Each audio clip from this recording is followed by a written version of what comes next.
Everybody, I'm Chris. I'm here to talk about fantasy football in 2022, specifically players to avoid. I found some guitar picks under this computer on this table. That was a great discovery because we have guitars here. Also, I'm wearing the Yacht Possum sweatshirt.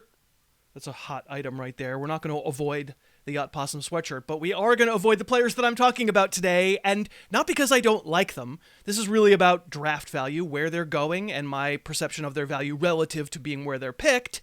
If something changes between now and the time you draft, I certainly could be convinced to change my mind. Remember, you can always find my updated ranks at harrisfootball.com. Let's dig right in. It feels a little weird to tell you to avoid Kyle Pitts when we're certainly over the worst of his growing pains. Of course, I think in his career, Pitts has incredibly exciting upside. He's really not even an actual tight end. Cooper Kupp lined up at tight end way more than Kyle Pitts did last year.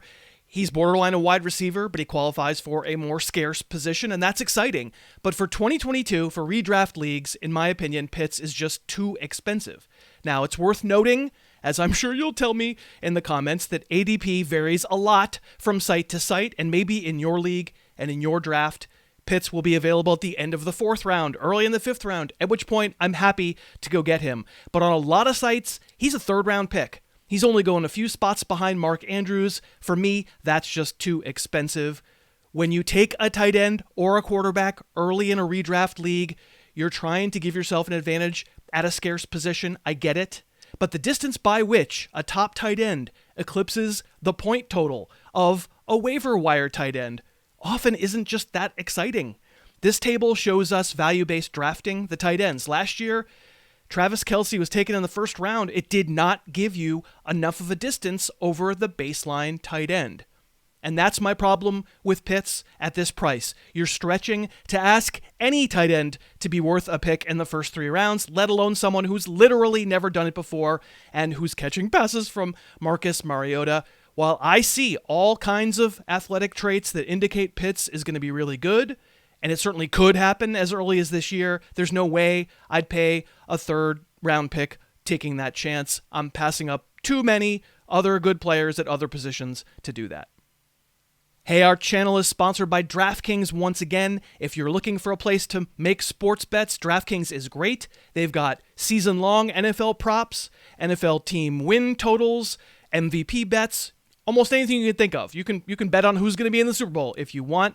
If you're an MMA fan, UFC 278 is coming August 20th, and new customers can bet $5 on any fighter to win and get $200 in free bets instantly, no matter what. DraftKings is the official sports betting partner of the UFC, so if you're going to be watching Saturday night and you want to sweeten the action, they really will give you $200 in free bets when you bet $5 on any fighter. But you have to download the DraftKings app, and you have to use our code HarrisTube. Give it a try. It's really easy. Football bets, soccer, UFC 278, it's all there. Just make sure you sign up using that code HarrisTube. Okay, next up on my list of players that I'm avoiding, I have Amari Cooper. Believe me, when I get to those middle rounds, like 5th, 6th rounds, love stocking up on high upside wide receivers. I just am not sure that the risk that Amari Cooper brings has been baked into his ADP just yet. So obviously we're showing you video of Cooper as a Cowboy because that was his team last year, and he certainly had good moments. He was the wide receiver 26 in standard, 27 in PPR, a respectable season. He winds up on the Browns. And, of course, immediately gets bogged down in the question of who the quarterback is going to be. As of my recording this, sure doesn't feel like it's going to be Deshaun Watson for very many games, if at all. It was going to be Watson when it looked like Cooper's value might be at its peak. Sure, I could, if it was Watson all year, 6th round would be fine with me, maybe even a little higher. Cooper has some stuff in his game that's really eye-popping. When he's on his game, he runs great routes. He's a footwork specialist on the sideline. First of all, he isn't on his game with enough regularity, too many disappearing acts, too many 3-catch games that you can't explain, too many times where you just can't figure out where he went. And then there is the question of quarterback. If there's no Watson for most or all of the season, is it Jacoby Brissett? Well, that would be horrible. Brissett's a backup quality player.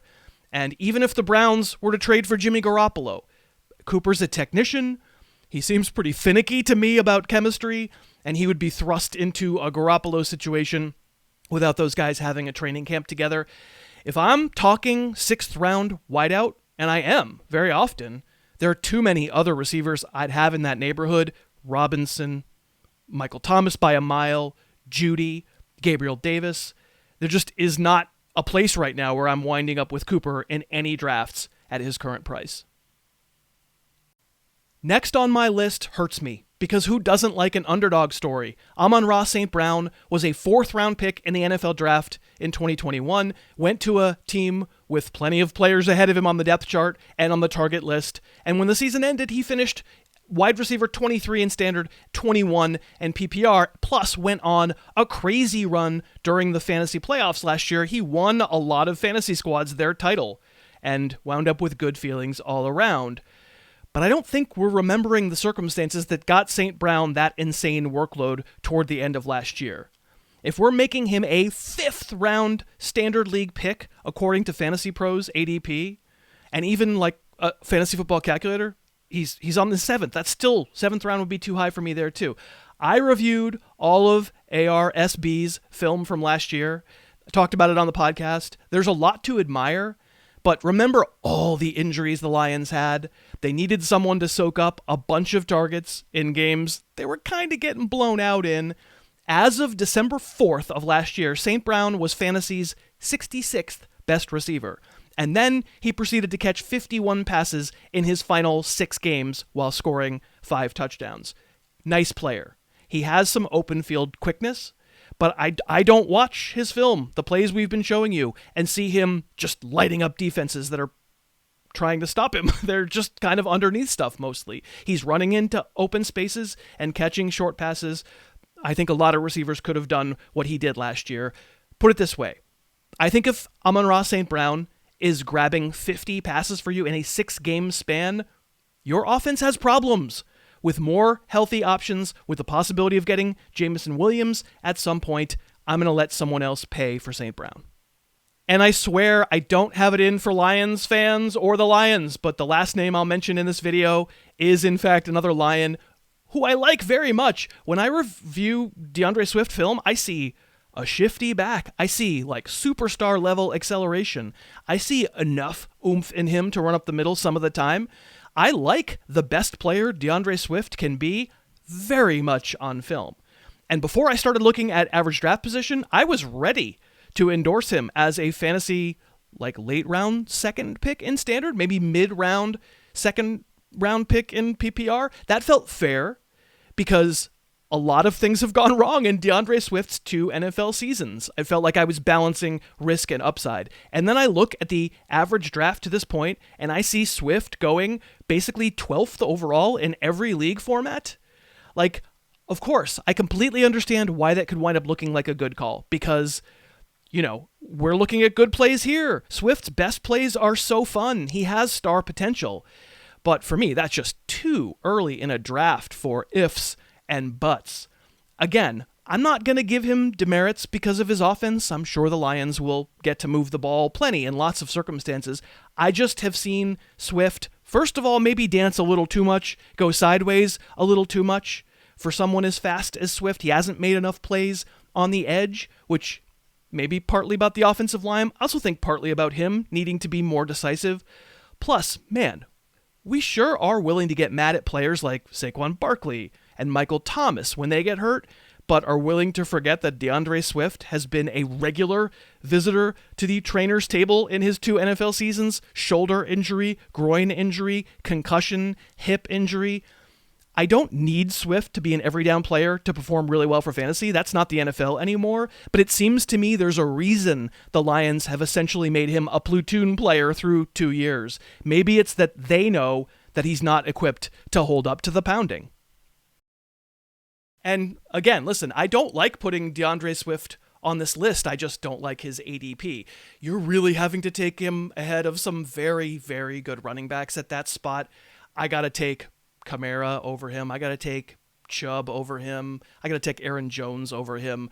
DeAndre Swift, good player. And certainly I want you to disagree with me down in the comments. I know there are a lot of you who are really excited about the upside. His good plays are really, really good. If he has a full 17 games of health, this might wind up looking bad, but there's no way I can spend a late first on this guy who's been hurt a lot and who's never done it and doesn't seem to have a full-time job. But you know what? I do want to hear from you down in the comments. Tell me how I'm wrong on any of these guys. I'd like to read them. Also, more importantly, who are your stay-away guys? Who are the do-not drafts on your list? Let's see them down in the comments. I'd love to hear about them, and I will talk to you next time.